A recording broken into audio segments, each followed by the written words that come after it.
This person lives over 1,500 miles away from me, and they requested that I build them a custom coffee table. So I guess let's get to building. After cutting the wood to its rough dimensions, I'm going to remove all of the bark, and usually this is a very enjoyable process, but that really depends on when the tree was cut down.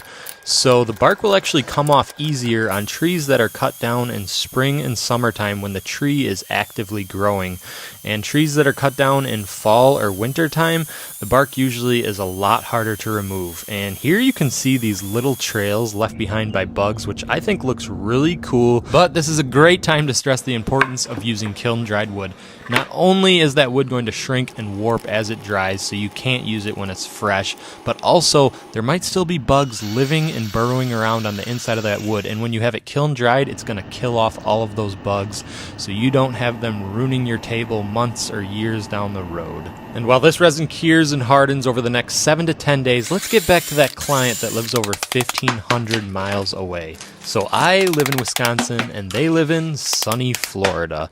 And that's actually exactly why they picked this resin color, because they live on the water down in Florida and they think that it reflects the color of the water nicely. And I couldn't agree more. Now I'm sure there's some of you thinking, wow, it must be pretty expensive to ship a table over 1,500 miles. And you're not wrong, but luckily for me, I technically don't pay for it.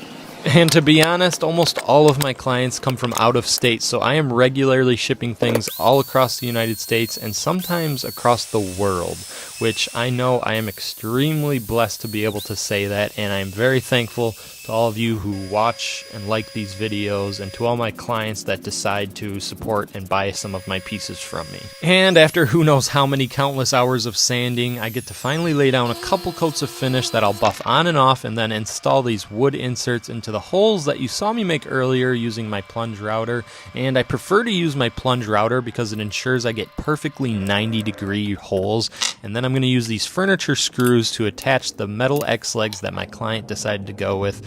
And finally, we're going to get some finishing shots of it by the river in its natural habitat, because it is a river table. And here's how it turned out.